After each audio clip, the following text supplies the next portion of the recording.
How are you, everyone? So I woke up, the pipes broke in the building, and somehow that affected the elevator. And I'm on the 40th floor, so just so, yeah. But I got here, goddamn, because this is important and good for the soul. But I want to thank you so much, Stephanie, and all of the team for having me. And in fact, we're like in this season of gratitude, right? So listen, I am thankful for so many things, and I hope you are as well. Big and little things. I mean, we are all of us here privileged to enjoy, despite it all. We have our families, our health, shelter, and food too. And we don't have to look too far to remember so many don't have just these little basic things. So I want to start in grounding us in that thankfulness. And thank you, Naomi, for making us, sort of remember that we have people whose shoulders we stand on when we come into this room. And we're so thankful for them. And I think we all need this reminder today, but every day, right? Many of us are still grappling with the results of the election earlier this month. Whichever side of the aisle you fall on, these are indeed uncertain times for women and girls across this country. And I know the current state of our politics can be disheartening and even sometimes disillusioning. I get it more than you know. But I gotta say, nothing energizes me more than being in this room, getting this fuel of courageous, brilliant, beautiful, badass, Koash? Did I say? Aisha? Kyle. So, beautiful women. Trying to get there. Thanks, Naomi was helping me in the bathroom this morning. Seeing all of you gives me so much hope. It's a reminder that in this fight together, we have the privilege of being here today, but we also have the privilege of supporting so many other people that can't be in this room with us. And for those of you that I haven't met, I am, as she said, Latanya Mapp, and I am also the CEO of Rockefeller Philanthropy Advisors. At RPA, I want to talk a little bit about what it means. And that doesn't change whichever organization, quite honestly, that I'm a part of. But I think it's so important for us to focus on not just philanthropy today, but philanthropy where we came from and what we stand on, and also the philanthropy of tomorrow. We do have this incredible ability where I sit to harness the legacy and expertise of more than a century of Rockefeller philanthropy, but it is to help partners with advisory, management, and implementation services so they can drive transformational change. I mean, imagine that, using the resources that you've been privileged with to make change happen. We can do it. We want to ensure that the people and communities, though, closest to the world's most pressing problems have the resources to solve them. And I mean, whatever we're addressing, whether that's inequality, climate change, human dignity, human rights, securing equal justice and equal opportunity, all of these are big, yet solvable problems. And one thing for certain, though, we've got our work cut out for us. Many of us know all too well that even the best intentioned charitable giving can leave too many behind. As she said, I came from Global Fund for Women, where I learned that around the world, less than 2% of philanthropic funds are going to women and girls. 2. And as someone that's worked on women and their children's issues for so long, I started my career at the United Nations. I was a Peace Corps volunteer. I have collaborated with the most innovative and thoughtful teams across the world. I've worked for Planned Parenthood. I ran the Global Fund for Women. And now I stand before this extraordinary group of Jewish women, leading us as advocates, funders, and entrepreneurs. And I know that the fact just doesn't sit right with me that it's only 2%. And I know it doesn't sit right with you either. After all, Elluminate was founded precisely because traditional funding sources, even in the Jewish community, were leaving too many women and girls behind. So all of us in this room know that when our leaders leave women and girls behind, we can't call it a day. We can't step back. We step up, and we do something about it.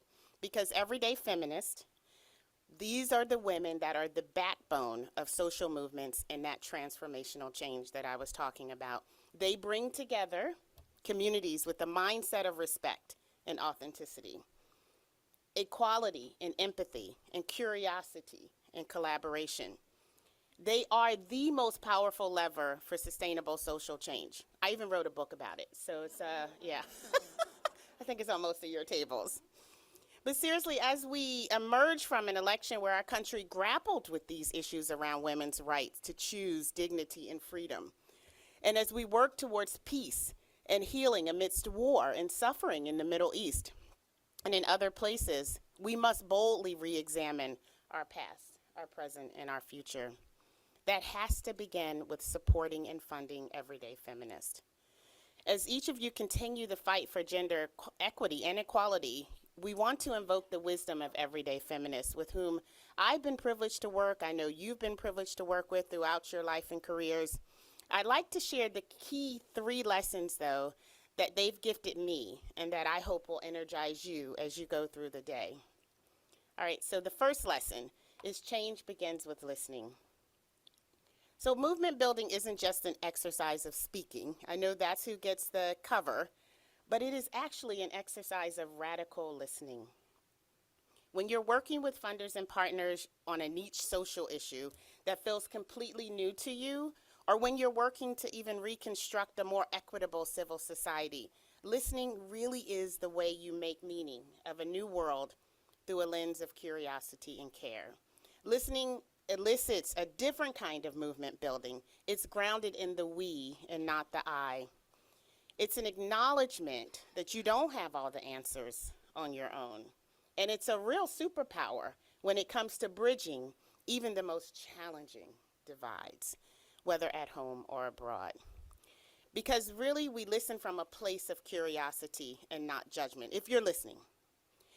And we have to challenge ourselves when we're listening to ask good, clear questions. And we're able to look then between the silos and find the opportunities for progress that otherwise might slip through the cracks. Lesson 2, be a good partner. So, my second point is really about building these real sustainable change in a partnership. Sometimes we don't always have to be the driver. Often it's okay to be a passenger or even in the back seat. And that's what fighting the good fight is about. So I'll tell you a quick story to kind of illustrate. In 2014, when I was serving as the head of the Planned Parenthood Global, at a time when mainstream organizations were beginning to move from like a pro-choice narrative to a more holistic, intersectional reproductive justice framework, the problem was that Planned Parenthood and many other mainstream groups had not credited the long-standing work of reproductive justice organizers, researchers, and activists who had actually developed the movement, many of whom were Black, Indigenous, and other women of color. So several organizations penned and signed an open letter directed to Planned Parenthood, calling attention to this very injustice. And they were absolutely right to do so. And yes, Planned Parenthood responded swiftly, and yes, we had many hard, overdue, and necessary conversations within the executive leadership team about the organization's past, present, and future. It was an important reminder that being a good leader in the movements we care about means that we must also be good partners. That means leveraging the intersectionality and interconnectedness. It means the challenges we face and all of the inequalities of the kinds, whether it's climate change, migration, just to name a few, invites you to leverage that privilege and power to not only uplift your work, but to continue cultivating these equitable partnerships with organizations that have long been powering for women and girls at the grassroots level. And because you become a good partner, you're building these inclusive movements that are actually going to become more resilient over time. And we're able to transcend issue areas even. And we're able to borrow from each other's courage and lessons to push progress forward. It's powerful. It seems very simple being a partner, but as we know, even in our personal partnerships, it requires work. So lesson 3, stay in the game. I end with this lesson though I don't feel like I really need to say this to this group, but I still know it's worth talking about, staying in the game. As you know better than probably most, change is made possible when you're in it for the long haul. When we cultivate our collective willingness to ride the waves and adjust our silos and our sails. I know that this isn't easy, especially when the game is personal, and sometimes it's very painful. And throughout my career, I've fought for freedom, for safety of girls and women because it is a moral and just cause issue, but I also did it for my mother, whose name was what I put on the paper. My mother was a survivor of intimate partner violence for many years. Her experience of the world was defined by her abuser, my father. But thanks to a community of strong, resilient Black women who understood her situation and were her greatest friends, activists, and I talk about it in the book as Everyday Feminist, she fought for herself, she fought for us and other women in her circumstances to receive an education and professional training. She was empowered to apply for social services to move away from her abuser. And when I was 10 years old, she finally left her abuser for good. I like to think her courage may have inspired others, certainly inspired me to be able to do the same. My mother rose up to actually run the Department of Corrections in the city of Atlanta. And when I wrote this book, she admitted to me that once she left my father, she never ever talked about it again. And what this book did for her, other than making me feel so bad that I actually penned it without her permission, was actually have her now talk about her story. And it is the most beautiful thing to be able to see that. Her example taught me that positive change is always possible. It requires making a different choice, as well as persistent effort and commitment. So change is most sustainable when supported by communities at every level. And that staying in the game for the long haul means not for days or months, but for as long as you can. As long as you don't have to finish the fight, but as we know, you got to stay in it. And yes, progress is nonlinear, but when we get pushed back, we have to keep pushing together and forward. Not to see the win, as I was saying, but to make sure that what we're leaving behind is an equitable world. No one else is going to do that for us. It's all of our role. And so I'm going to end and talk about what I hope is a collective mission for a world that all of us want, that I think that we can agree that there's much work to be done, but across the globe, women and girls need leaders like you who are willing to listen with care, to build these inclusive partnerships and stay in the game. They need all of us to be bold and rise to the moment. I'm so honored to take on that challenge with all of you. And so I end with, let's get to work.